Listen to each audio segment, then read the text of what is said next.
Et puis bah voilà, je vous laisse la main et bonne conférence. Bien sûr, merci.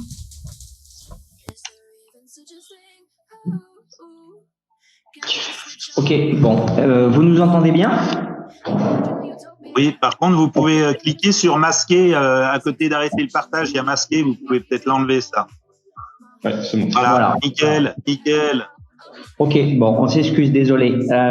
Bonjour à tous, merci de vous rendre disponible pour cette conférence. Donc, on va représenter la marque Noven. Donc, nous sommes un fabricant français basé en Vendée. On va vous parler plus exactement des solutions liées à la désinfection, décontamination, mais aussi au séchage pour les équipements de protection individuelle et les EPI. Donc, je me présente très rapidement. Donc, je suis Laurent Algan, je suis le responsable commercial et marketing sur la structure. Je m'occupe de tout ce qui est lié à la stratégie, au positionnement des produits, les relations avec les distributeurs et toute la dynamique de partenariat. Voilà. Donc moi c'est Vincent Pieters, donc je suis ingénieur en recherche et développement sur Noven. Je coordonne toute la partie laboratoire externe, mise en place des protocoles PC, etc. Et je travaille donc en permanence pour l'amélioration et l'optimisation des armoires Noven. Pour dérouler notre agenda, ce qu'on vous propose, c'est déjà de vous présenter plus amplement la marque, une marque assez jeune, donc on va y revenir. Vous parler de notre produit phare qui est la gamme qui a été co-développée en partenariat avec les pompiers. Vincent vous parlera plus largement de la technologie, c'est important, et puis de l'ensemble des tests, des certificats laboratoires qui ont été mis en place avec nos différents partenaires. Et puis on fera un point un peu plus retour d'expérience, puisqu'aujourd'hui, vous le verrez, on accompagne à peu près un quart des SDIS français, donc on commence à avoir une bonne visibilité sur nos produits. Voilà. Pour démarrer, pour vous présenter donc Noven. Donc Noven, c'est une marque qui a été créée fin 2019, donc c'est relativement jeune. Pour autant, la société se repose sur une expertise de plus de 40 ans. En fait, on est clairement un spin-off de Brandt, c'est-à-dire que pendant des années, nous avons fabriqué pour le groupe Brandt du sèche-linge, du lave-vaisselle, mais aussi de la machine à laver. Donc, une très grosse expertise dans le traitement du linge et notamment le séchage. Puis, dès 2010, nous avons orienté l'activité sur la partie petit électroménager en accompagnant deux groupes industriels. Le premier, c'est B.A.B.A. pour la réalisation du baby cook. Nous expédions l'ensemble des produits sur le monde entier. Et puis, le groupe Malongo dans l'accompagnement de la relocalisation made in France de la machine à café, pardon. La société, aujourd'hui, c'est 31 collaborateurs. On a clôturé à 4,9 millions en 2020. L'ADN forte de Noven et du groupe Prodlab, c'est l'innovation. C'est pour ceci que vous voyez qu'on a investi une valeur très forte en recherche et développement sur nos produits. 20% du CA. La roadmap 2021-2022 est tout autant ambitieuse avec 20% qui seront injectés. L'axe fort de différenciation, nous on prône le Made in France. Notre volonté, c'est bien sûr d'avoir cette origine France garantie. C'est un label fort pour nous, puisque sur Noven, 95% des composants sont Made in France, les 5% étant en Europe. On a supprimé tout le sourcing asiatique. Une dynamique d'éco-conception, c'est-à-dire une recyclabilité de nos produits, une durabilité, ça c'est un axe fort. Aujourd'hui, nos produits doivent être dépannés et voilà, le challenge, c'est déjà d'avoir une garantie, mais aussi de faire durer nos produits très longtemps. Par rapport à la gamme Noven, elle s'articule sur des expertises et des performances produits. Elle est composée autour de trois axes. Un premier axe qui est la gamme standard, qui est notre produit entre guillemets historique, qui avait été développé pour répondre à une problématique de la Poste avec la fin du fini parti, qui était de permettre aux postiers de repartir travailler l'après-midi sur le terrain avec des vêtements sains et chauds. Donc cette gamme, on l'a montée en performance dès 2019 et elle accompagne aujourd'hui de nombreuses collectivités et entreprises. La gamme qui a complété dès 2020, c'est la gamme Biotech, qui est toujours une gamme qui va permettre du séchage, mais cette fois-ci, qui est issue du travail notamment de Vincent et des collaborateurs Noven. pour porter sur des solutions de désinfection à haut pouvoir d'efficacité. On reviendra bien évidemment sur ceci. Et puis la gamme pompier, qui est une gamme qui a été mise au point suite à 15 mois de retour d'expérience, bien sûr, de nos clients qui utilisaient déjà les solutions Noven depuis 2016, notamment les pompiers, mais aussi par l'accompagnement de quelques SDIS qui ont participé au développement de ce produit et donc permettre à la fois du séchage, de la désinfection à haut pouvoir d'efficacité et de la décontamination et de la dépollution. Voilà, on y reviendra plus largement. Pour vous parler des produits, on va faire un focus fort dans le cadre de cette conférence sur la gamme dite HAP, donc la gamme de décontamination. Donc cette armoire, la volonté dans la genèse du produit était d'orienter sur 4 axes. Le premier axe, c'était tout ce qui va toucher les risques liés à la toxicité des fumées, c'est-à-dire permettre aux pompiers de réengager ou du moins d'avoir une tenue qui soit saine. Tout ce qui est lié aux préventions des risques sanitaires, donc indépendamment de cette crise sanitaire qui nous touche, eh bien, nous avions déjà engagé chez Noven la volonté d'être présent sur ce segment et on en voit tout l'intérêt aujourd'hui et dans les années à venir. L'amélioration aussi, bien sûr, de la sécurité plus globalement et des conditions de travail des collaborateurs et des personnels. Et puis, bien sûr, tout ceci, c'est lié aux EPI, les équipements de protection individuelle, mais aussi collective, puisque sur les différents marchés que nous accompagnons de la sécurité civile, il y a bien sûr les sapeurs-pompiers, il y a les pompiers d'entreprise, il y a aussi le milieu de la direction d'administration pénitentiaire qui utilise nos solutions. Et donc l'axe était derrière de garantir bien sûr le maintien de la durée de vie, mais aussi le confort de ces équipements. Et on y reviendra un peu plus largement avec le partenariat des différents constructeurs. La gamme, donc la gamme pompier, la R120 HAP, donc c'est une armoire qui fait 120 cm de largeur, qui va permettre une polyvalence dans ce produit, c'est-à-dire qu'on va pouvoir à la fois traiter du textile, donc des tenues professionnelles, donc de la TSI, mais aussi des tenues de feu, des tenues complémentaires, on y reviendra, et puis derrière de l'équipement. Donc cette armoire est très rapidement modulaire, c'est-à-dire qu'en quelques secondes, vous êtes capable de rajouter des grilles permettant de la désinfection des équipements tels que des casques, le séchage des aéries, du chaussant, des gants. Enfin, le but, c'est vraiment de s'adapter à votre besoin. Voilà. Par rapport à la solution, c'est avant tout une solution qui est brevetée.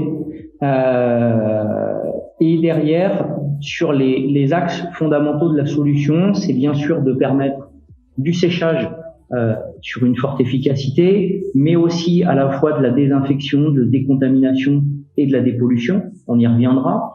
Cette solution repose sur une technologie à la fois d'un flux d'air chaud, de l'ozone, mais aussi d'un temps de traitement. Elle dispose aussi d'un dispositif de sécurité qu'on appelle chez nous Open and Stop, et on y reviendra à l'issue aussi de nos échanges.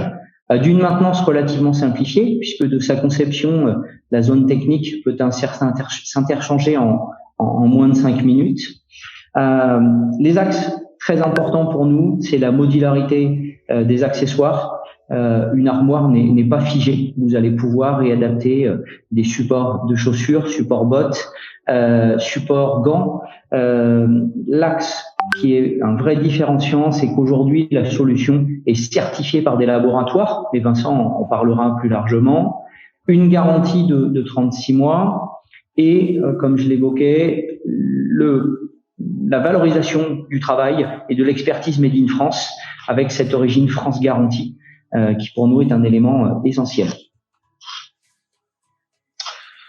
Une présence européenne dans le cadre de l'accompagnement des services d'incendie et de secours. Bien sûr, le marché qui est le plus important, c'est la France, forcément, mais nous sommes dans une dynamique internationale et notamment européenne. Donc sur la partie pompier, via nos différents partenaires, nous sommes sur des phases d'accélération dans l'accompagnement des pompiers en Europe, notamment sur la partie Europe du Sud, et Amérique du Sud, via aujourd'hui des dotations notamment en Espagne, mais qui vont s'accélérer dans les semaines et jours à venir.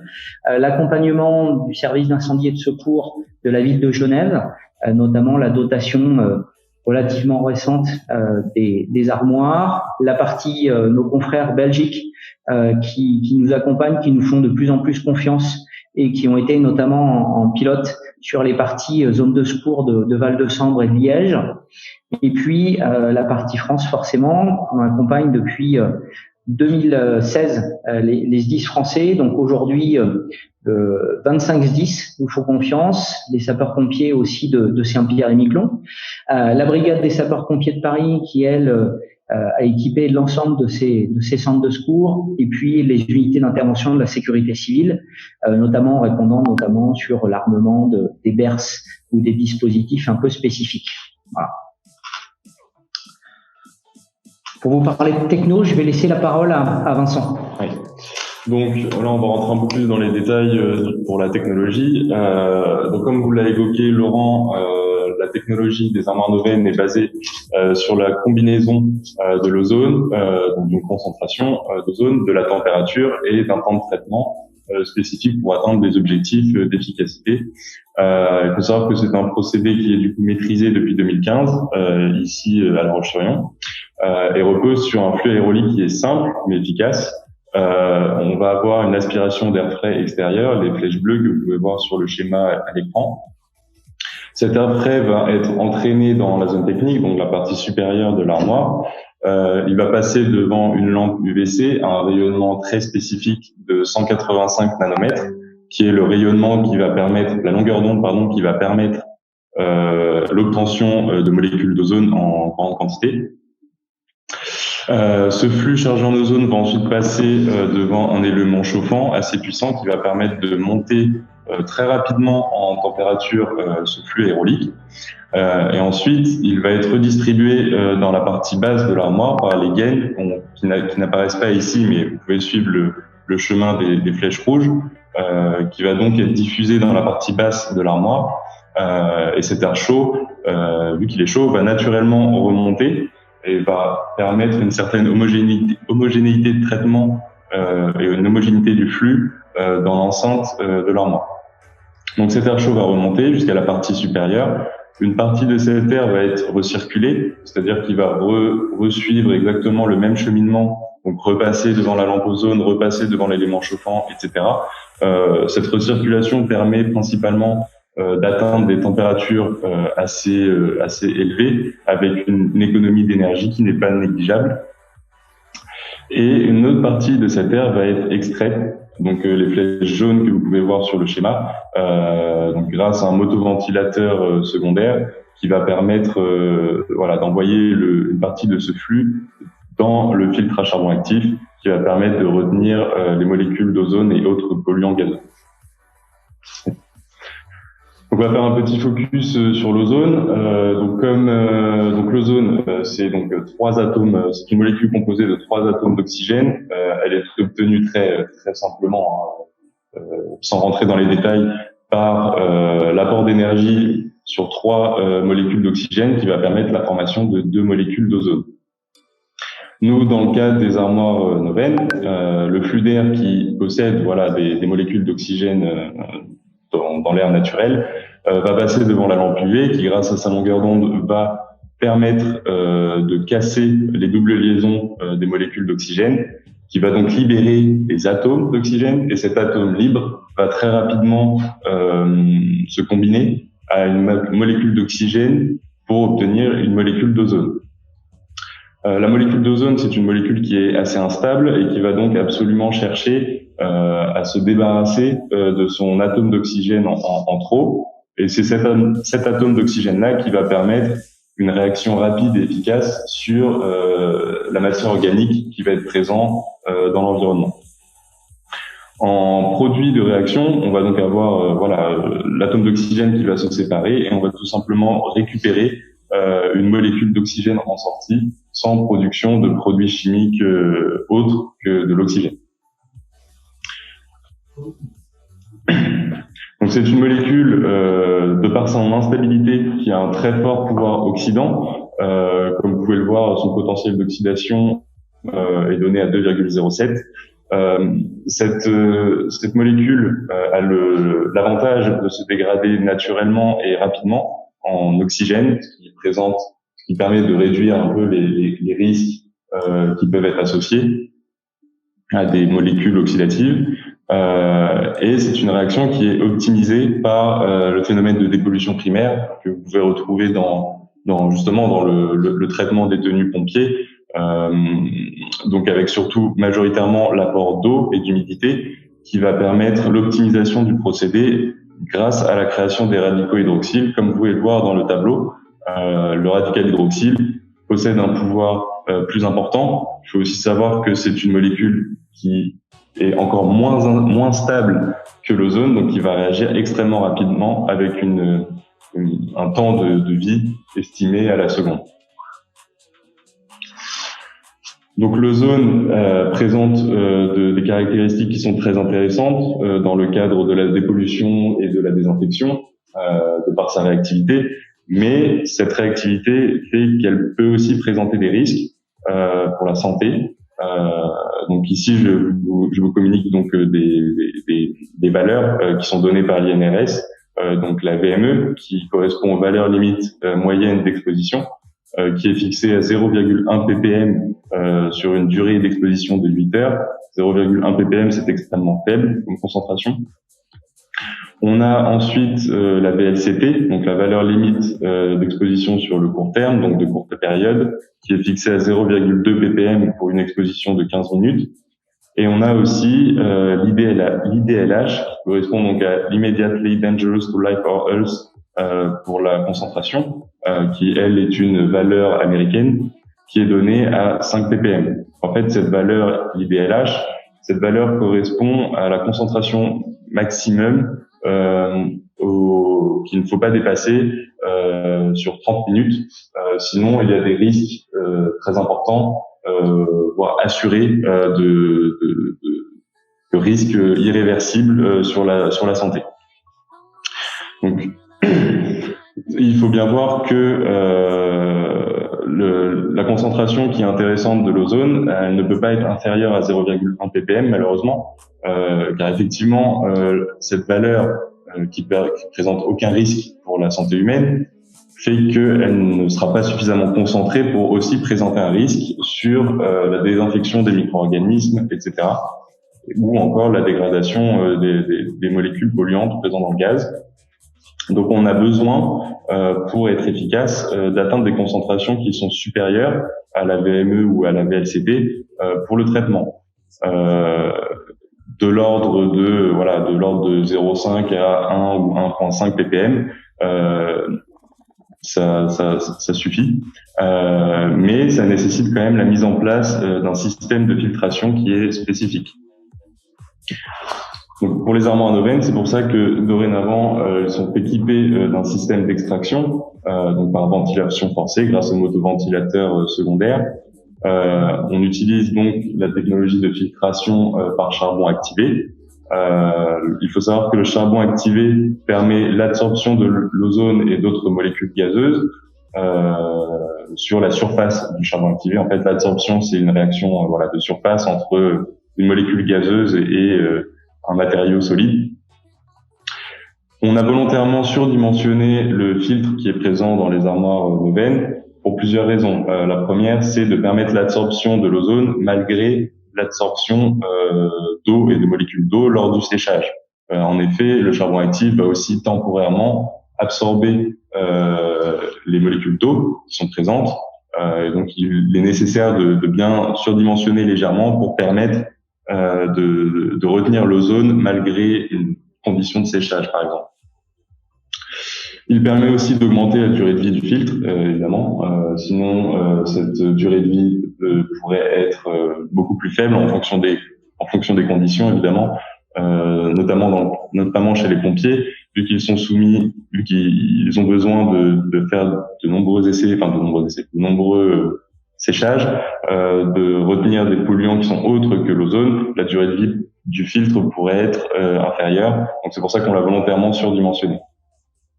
Il permet aussi, et c'est aussi son atout principal, de retenir d'autres polluants gazeux. Donc on va retrouver les COV, donc les composés organiques volatiles, des formaldéhydes, des benzènes ou encore des HAP volatiles. Donc ce système permet d'utiliser l'ozone à des concentrations plus importantes que les VME et VLEP sans risque pour les utilisateurs, ce qui est très important dans le process de décontamination et de désinfection.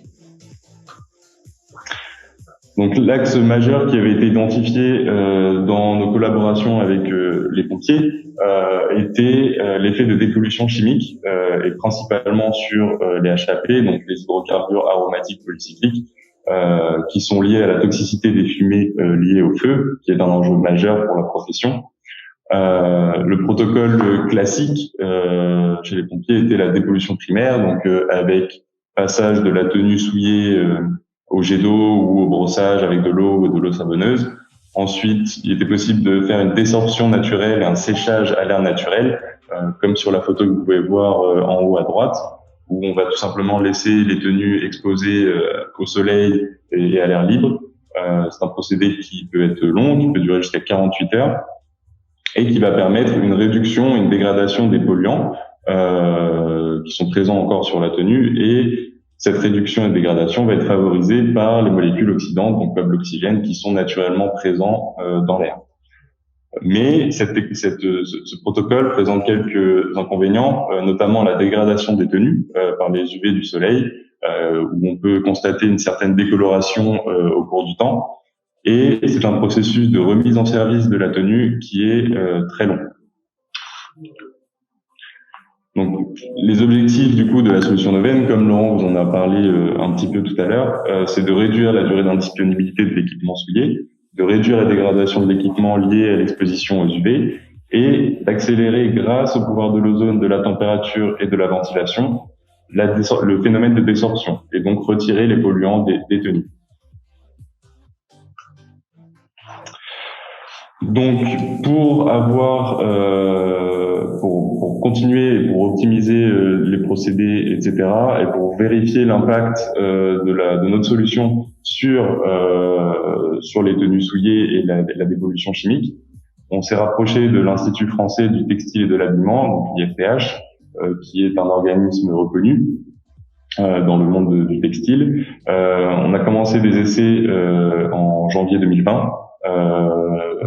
Dans janvier 2019, pardon, petite erreur, avec lesquels on a analysé 25 HAP sur des échantillons de tenue feu. Donc on a bien pris en compte la couche externe ainsi que la membrane interne de ces tenues. Donc on a analysé des HAP comme la sénaphthène, le benzoapyrène qui est très connu pour être cancérigène, le pyrène ou encore le naphthalène, après un passage de ces échantillons en caisson feu. Ces échantillons sont donc ensuite placés dans une armoire de décontamination et après traitement sans dépollution primaire, donc c'est-à-dire qu'on n'a pas, il y a sur un cycle de 2 heures, sans dépollution primaire, donc c'est-à-dire qu'on n'a pas, enlevé le gros de la salissure, il y avait encore plein de suie, etc. On a obtenu les résultats suivants. Donc 74% d'efficacité moyenne sur la membrane interne, donc sur les 25 HAP qui ont été analysés, et 62% d'efficacité sur la couche externe de la tenue. Donc ce qui sont des résultats très encourageants, très bons. Il faut savoir qu'on poursuit évidemment les études et les essais pour permettre d'améliorer l'efficacité de ce procédé, et notamment lorsqu'une dépollution primaire a lieu avant passage en armoire.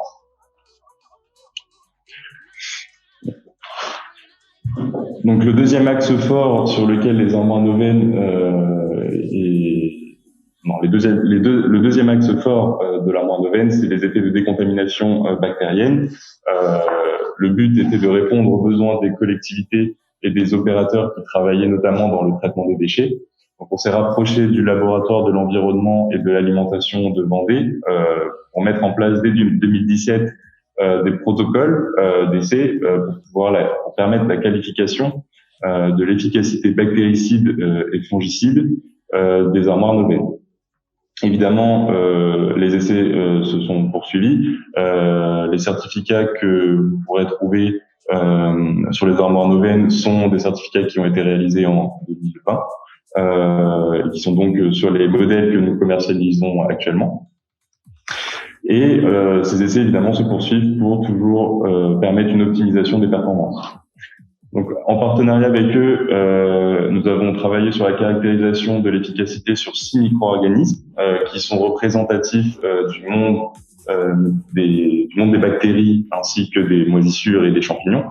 Donc, on va retrouver l'Escherichia coli, qui est la bactérie la plus étudiée, le Staphylococcus aureus, donc le staphylocoque doré, ainsi que le Candida albicans, qui est une moisissure, une levure, et on retrouve aussi, par exemple, la Listeria, ainsi que le Bacillus cereus, qui a la faculté de pouvoir sporuler et donc de prendre une forme plus résistante.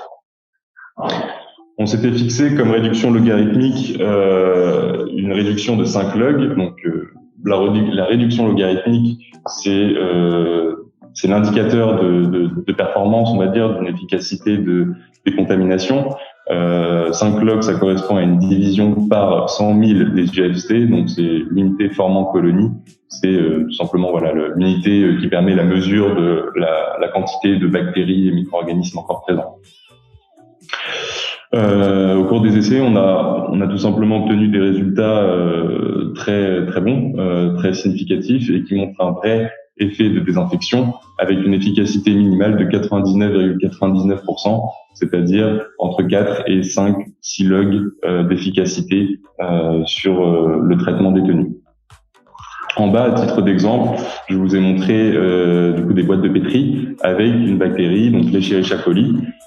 Pour faire simple et vous expliquer, la rangée du dessus, qui est un peu verte, ça correspond au tissu témoin. En fait, la récupération des bactéries qui étaient présentes sur le tissu témoin, donc qui n'a pas été mis en armoire, tandis qu'en bas, nous avons le tissu qui a été mis en armoire et qui a subi le traitement. De gauche à droite, ce sont des niveaux de dilution, c'est-à-dire que tout à gauche, on a dilué par 10, ensuite par 100, par 1000, par 10 000 et par 100 000. Et comme vous pouvez le voir, après le traitement, aucune bactérie n'avait été retrouvée sur le textile étudié.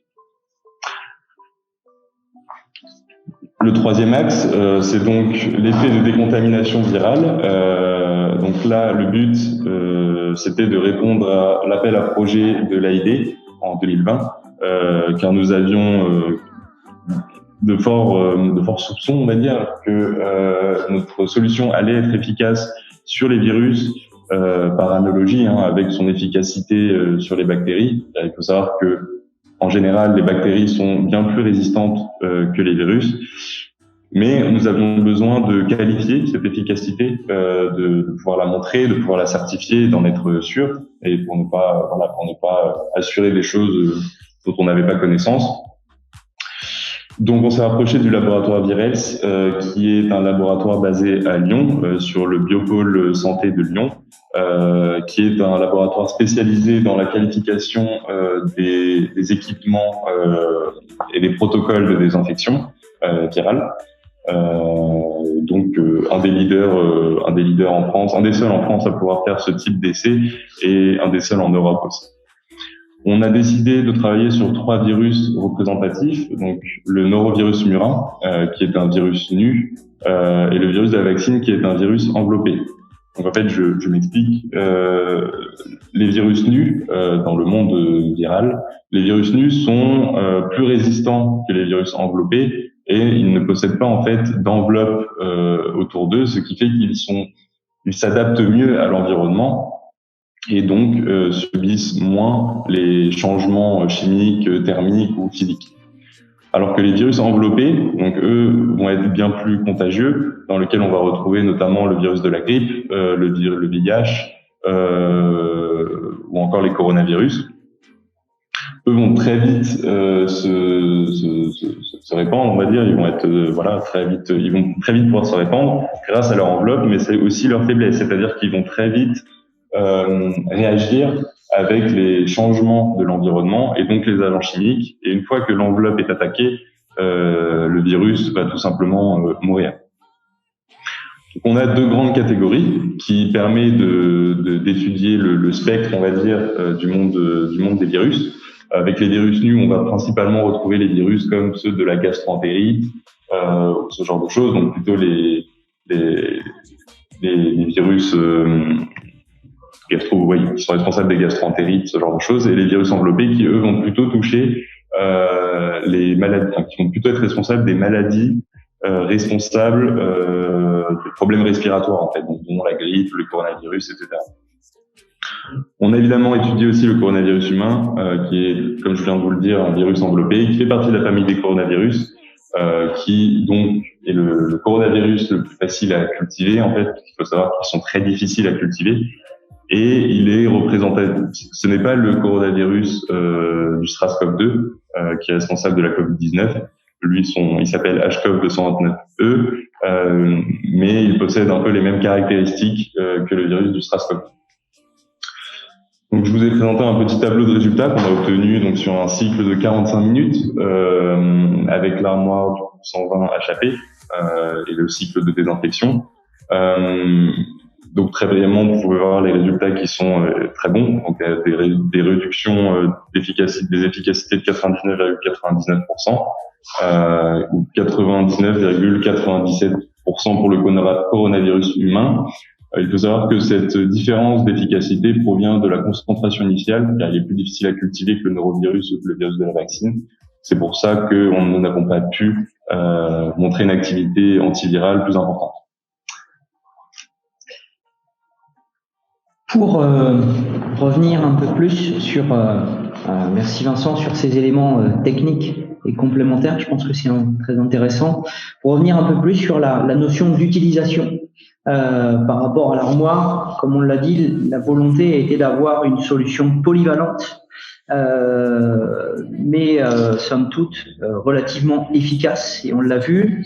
On avait pu quantifier, nous, de par les retours d'expérience de nos clients dès 2016, la notion de décontamination sur la partie liée aux toxicités des fumées, et donc la volonté dans ce développement de ce produit était d'avoir une solution innovante, mais surtout encore plus performante.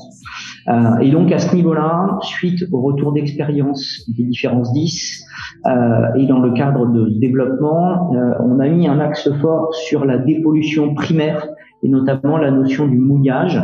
Donc, comme vous l'a dit Vincent, on a pu s'apercevoir que l'efficacité de décontamination et de dépollution était d'autant plus probable. Et aujourd'hui, si on prend les programmes, l'armoire s'articule autour de différents niveaux d'expertise. Un premier cycle qui va être de la décontamination, plutôt orientée bactérienne, qui va sur une durée de 45 minutes à 4 heures et qui va permettre à la fois de sécher l'ensemble des tenues des EPI. Donc, quand je parle des EPI, je vais parler des gants, des casques, des chaussants, mais aussi d'autres choses telles que des harnais, voilà. Et donc à ce niveau-là, on va être sur une volonté d'avoir un séchage et une décontamination de la tenue. L'armoire est dotée d'un cycle de séchage aussi sans ozone, puisque dans le cadre de certaines matières sensibles, notamment si on prend l'exemple des masques aéris, aujourd'hui le masque aéri, c'est le cas de retour d'expérience de la bibliographie, sur des caoutchoucs naturels. L'ozone, certes, à des niveaux relativement forts et bien supérieurs que notre armoire, mais aujourd'hui, on s'aperçoit que les caoutchoucs naturels sont sensibles à l'ozone. Donc, on est en train de travailler avec les fabricants pour avancer sur la désinfection de ces équipements aériens. À ce jour, même si certains de nos clients utilisent l'armoire Noven pour la désinfection, à ce jour, le discours des fabricants est de ne pas exposer la partie faciale du masque aérien à l'ozone. Voilà. Donc l'armoire, la volonté étant de permettre du séchage, c'est-à-dire que par une méthode de désinfection via des produits type Amios avec des techniques de trempage, je vais pouvoir derrière faire du séchage de mon masque aérien pour le remettre en condition. Le cycle désinfection, donc qui est relatif à toute l'expertise des certificats d'efficacité de désinfection bactéricide, fongicide et virucide, donc à savoir un cycle 45 minutes ou 2 heures.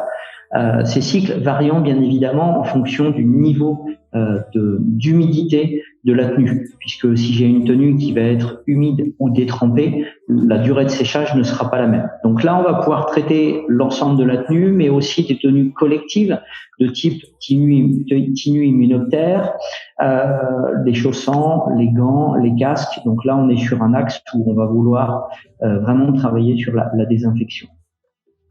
L'axe qui était un petit peu la genèse au début du projet, c'était la décontamination, la dépollution, plus exactement, notamment par rapport au HAP. Et donc là, on va se focaliser sur tout ce qui va être les tenues de feu, donc à savoir bien sûr la tenue, donc veste, pantalon, les chaussants, les gants, les cagoules. Et là, on va travailler sur un axe qui va être vraiment la réduction lié au risque toxicité des fumées. Donc, travailler sur les HAP. Et ce cycle-là, sur 2 heures ou 4 heures, est issu vraiment des retours d'expérience des SDIS dans le développement de ce produit-là, notamment la BSPP, le SDIS 85, le 33, le 76, 78, qui nous font confiance depuis plusieurs années et sur lequel on a réussi aujourd'hui à mettre un point un produit très polyvalent. Et comme vous le disiez, Vincent, pour compléter, nous avons dans les semaines à venir des essais qui vont se compléter avec l'IFTH, qui est devenu un vrai partenaire pour nous et sur lequel ils seront dotés au sein du laboratoire d'une armoire HAP qui permettra de reproduire très facilement l'ensemble des essais de dépollution. Un mode éco, rarement utilisé chez les pompiers. Pourquoi ? Parce que là, on va chercher de la performance. Ce mode éco existe malgré tout et donc là, on va avoir forcément un niveau de consommation, donc un séchage plus long mais avec une consommation amoindrie par rapport à l'armoire. Retour d'expérience. Les retours d'expérience, ils se font sur 4 axes majoritaires. Le premier, c'est remettre en service rapidement des tenues, donc accroître en tous les cas réduire l'indisponibilité des tenues et donc notamment permettre un séchage efficace, mais aussi une dépollution pour armer rapidement un FPT et ne pas le rendre indisponible. L'axe aussi qui a été mis en œuvre par nos clients, c'est de permettre et de limiter en fait le lavage des tenues contaminées et non souillées. Aujourd'hui, dans le cadre d'une intervention sur un feu de VL, je vais être en contact avec des fumées, mais la présence de souillure va être limitée, voire inexistante. Donc le but est tout de suite sur le lieu d'intervention, après une dépollution primaire, donc à savoir brossage ou à minima une humidification de la tenue ou au centre de secours, bien évidemment, puisque quand il est 2 heures du matin, qu'il fait froid, c'est un peu plus compliqué à mettre en œuvre. Donc au sein du centre de secours, avant passage en armoire, et on s'est aperçu aujourd'hui qu'on avait un grand nombre d'équipements qui pouvaient être remis en service. Y compris, ça s'applique bien sûr dans le cadre notamment des plateaux techniques, où on a dans le cadre des formations incendie, des tenues qui sont contaminées mais qui ne sont pas forcément souillées. Prévention des contaminations croisées, ça c'est un sujet très important. C'est des retours d'expérience de nos clients qui ont soit des laveries en interne ou en externe. Aujourd'hui, la contamination croisée, elle intervient sur plusieurs pans. Soit le fait dans le cadre de ma laverie interne, donc le SDIS 33 nous a bien accompagnés sur ce pan-là.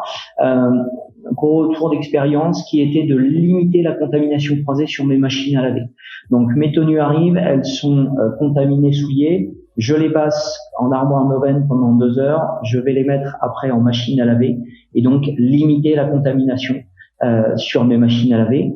Un autre axe aussi qui a été mis en évidence par un SDIS, c'est que ce SDIS-là n'ayant pas au sein des centres de secours, sur tous les centres de secours de machines à laver, eh bien, lors d'un retour incendie, le personnel va mettre sa tenue opérationnelle dans l'armoire. En revanche, il est doté d'un polo. Ce polo, lui, sent fortement la fumée. Il va nécessiter un lavage sur sa propre machine et donc porter la contamination à son domicile. Là, aujourd'hui, l'intérêt, c'est de passer à minima 45 minutes, mais l'idéal, c'est 2 heures, ce polo. Et là, je vais avoir une tenue qui ne va plus sentir la fumée, qui sera pour une grande partie décontaminée. Et là, je vais pouvoir laver en machine à laver personnelle. L'autre élément, c'est d'accroître, bien sûr, les mesures d'hygiène des tenues et des EPI. Vous le savez tous, la Direction générale de la gestion de crise Direction générale de sécurité civile, gestion de crise, travaille sur la mise en place d'une nouvelle tenue. Dans le cadre de cette nouvelle tenue, des besoins évolueront peut-être, et donc potentiellement la mise en place de tenues collectives. Et donc à ce niveau-là, il est important d'avoir une solution qui permette aussi d'accroître les mesures d'hygiène. Un collègue a fait un exercice le matin. Cette tenue, je vais tout de suite pouvoir en fait la passer en armoire et la rendre disponible et la donner à un collègue sur un engagement fort d'hygiène. Voilà. L'autre axe que je tiens à mettre en exergue, c'est que dans le cadre de ces retours d'expérience de nos clients, on a travaillé en partenariat avec de nombreux industriels, tant sur la partie textile, mais aussi sur les EPI, pour qualifier la non-altération des caractéristiques techniques de ces tenues, mais aussi de ces casques, de ces gants. Et donc ça, c'est un élément très important. On travaille d'ailleurs de plus en plus avec les industriels dans le développement ce produit-là. Et donc ça, c'est un axe qu'on tend encore accélérer en 2021-2022. Quelques vues des armoires en déploiement Noven. Une première vue totalement en haut à gauche. Vous avez une configuration où là, on a 2 binômes d'attaque, donc 4 tenues complètes dans l'armoire. On va avoir les vestes, les pantalons, on va avoir les gants, on va avoir les chaussons, il manque les cagoules. Donc voilà un exemple. Là, je suis sur une décontamination entre 2 heures ou 4 heures. Pourquoi le site 4 heures? Parce que si les tenues sont très humides, je vais avoir un époux ou alors un niveau de souillure ou de contamination très imprégné entre 2 heures et 4 heures. Un autre axe qui peut être la désinfection des EPI, donc on voit des casques, des gants, des chaussons.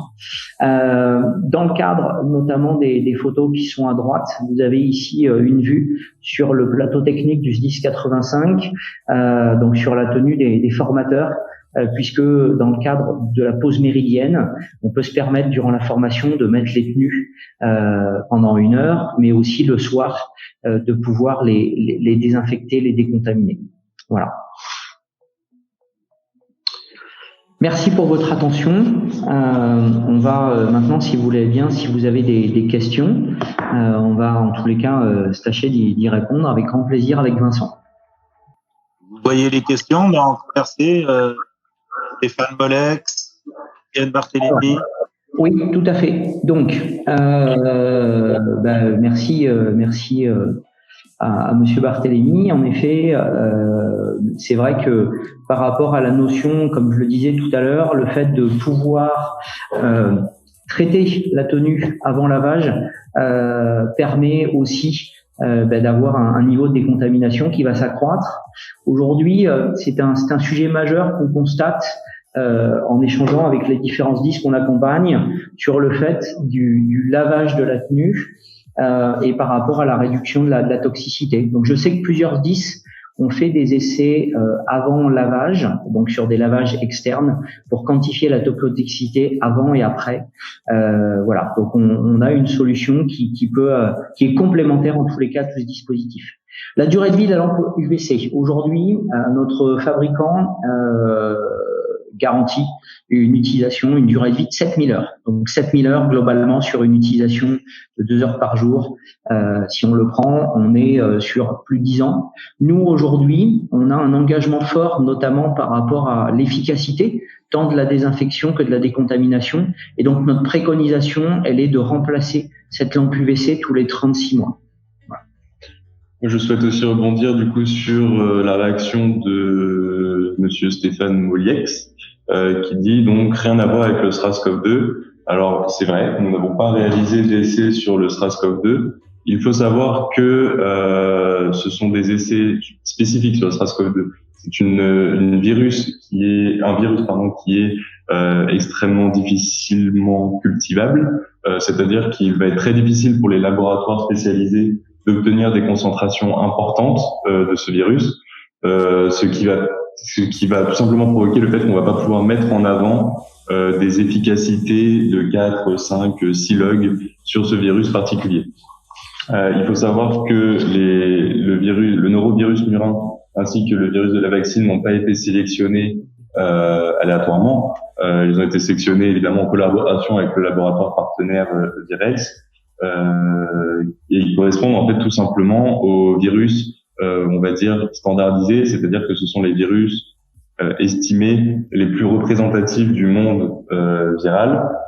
Donc aussi bien les virus résistants comme qui font partie de la même famille, font partie des virus nus comme le norovirus murin, ou les virus plus sensibles comme les virus enveloppés dont fait partie le virus de la vaccine. Ces virus ont été sélectionnés car ils sont présents dans les normes de désinfection dans le domaine hospitalier notamment, ou encore dans le domaine des collectivités, sur justement les principes de désinfection et d'effet antiviral des surfaces ou des textiles.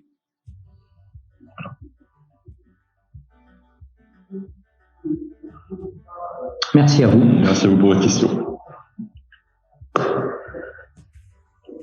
Bien évidemment, alors, qui assure le SAV de vos appareils et quel des moyens d'intervention? Aujourd'hui, déjà pour parler du SAV, c'est un élément très fort. Le retour de SAV depuis 2016, je vais prendre un exemple qui est parlant. La brigade des sapeurs-pompiers de Paris s'est dotée de nos solutions depuis 2017 et 2018. Donc l'ensemble des unités, y compris la partie plateau technique, ce sont à date 110 machines qui sont en service. Sur ces 110 machines qui sont fortement utilisées 2 fois, 3 fois par jour, ça dépend des différents usages. Pour vous donner un chiffre clair, c'est 0 panne. Voilà, 0 panne. Donc, je dis pas qu'il n'y en a pas. Le niveau de panne quantifié sur l'année 2019-2020, on est sur 0,2%. Donc, dans le cadre de la logique SAV, eh bien, aujourd'hui, soit le client est en capacité de swapper la zone technique, puisqu'en fait, vu le niveau de panne, on va pas s'embêter à bricoler à l'intérieur. On change directement la zone technique. Donc, la zone technique, elle tient par 6 vis. Donc, c'est quelque chose qui se swap en 3 minutes. Après, pour information, on est aujourd'hui en train de structurer la distribution de notre produit, et notamment par des acteurs que vous connaissez, mais on y reviendra un peu plus largement par la suite, puisqu'il y a des accords en cours. Et donc la volonté étant d'avoir un maillage national pour tout de suite avoir un délai d'intervention qui nous semble intéressant sous 24 heures. Voilà. Donc ça aujourd'hui tout n'est pas encore statué. Il y a des gens qui sont en cours de formation, mais en tous les cas le niveau de panne étant quasi nul, c'est vrai que pour nous à aujourd'hui avoir des techniciens qui sillonnent le territoire, 5-6 techniciens, on n'en a pas eu du tout le besoin. Après la solution est fortement plébiscitée, donc c'est un axe qui est en effet en réflexion. C'est important. Vous savez, c'est majeur.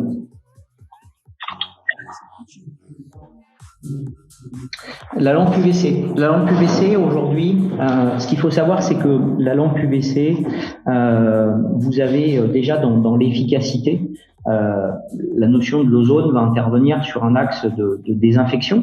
Mais là, aujourd'hui, bactéries, virus, on n'a pas moyen de le voir. Mais l'axe qu'on va travailler, notamment sur la toxicité des fumées, et c'était Monsieur Barthélémy qui en parlait, c'était la notion des odeurs. Donc aujourd'hui, dans le cadre du traitement, on va supprimer totalement les odeurs. Donc on va pouvoir déjà avoir cette notion. On va travailler aussi sur tout ce qui va être, et on n'en a pas parlé, les odeurs de transpiration, où là très clairement, et on a aussi une possibilité dans l'usage de l'armoire, puisque une lampe UVC, ça fait une lumière bleue. Donc on a une mécanique qui permet aussi de vérifier via un simple test, donc ça c'est possible très facilement, de vérifier si la lampe est en service ou pas. Et dans la dynamique, on parlait tout à l'heure d'une dynamique R&D, la volonté forte est aussi d'apporter beaucoup plus d'intelligence à l'armoire, et donc bien sûr de la connectivité, mais aussi des éléments, notamment avec des capteurs et ainsi de suite. Donc c'est vrai que là, il est un peu tôt pour vous en parler, mais on aura l'occasion de reparler des solutions dans le cadre des journées thématiques ou du congrès. Et donc, on espère pouvoir vous annoncer des choses à ce moment-là. Réalisé à partir de caissons de feu qui ne sont pas représentatifs. C'est pour ceci, oui, en effet, vous avez raison. Aujourd'hui, en fait, on a travaillé sur des caissons-feu, mais le but étant dans le développement de la vraie vie, c'est-à-dire qu'aujourd'hui, un des laboratoires de Noven, c'est le SDIS 85 qui nous accompagne et sur lequel ils sont dotés maintenant depuis plus d'1 an de 16 armoires. Donc, on a pu quantifier les efficacités au quotidien, mais c'est pour ceci que je vous ai expliqué en effet qu'il y a un protocole là qui est en cours avec le laboratoire de dépollution de l'IFTH pour, dans le cadre de ces feux réels, quantifier les efficacités après un protocole de dépollution primaire.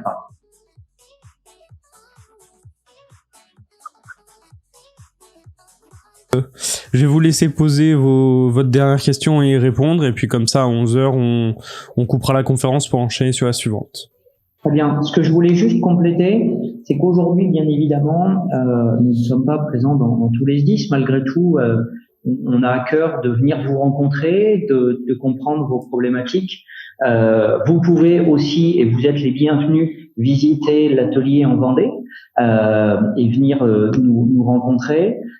Bon, on a un contexte sanitaire qui est pas évident, mais c'est vrai qu'on accompagne tout un tas de SDIS, donc on sait qu'on a des clients qui nous sont fidèles et qui, dans la profession, c'est aussi du bouche à oreille. Donc, si on peut organiser, avec l'accord de ces SDIS, bien sûr, des présentations au sein de ces SDIS, voilà, on sera ravis de vous rencontrer, bien évidemment, en physique.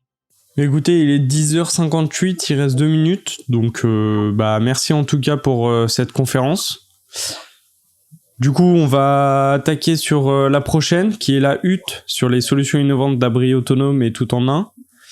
Voilà, donc je vais la lancer et on vous attend si vous le souhaitez. Merci beaucoup. Merci beaucoup pour votre participation. Merci Pascal. Bonne journée et puis on vous dit à très bientôt pour vous présenter les solutions Noven. Merci beaucoup. Merci, Pascal bonne Chicou, journée. il peut se rendre sur le stand. Et merci à la team Pompier Center.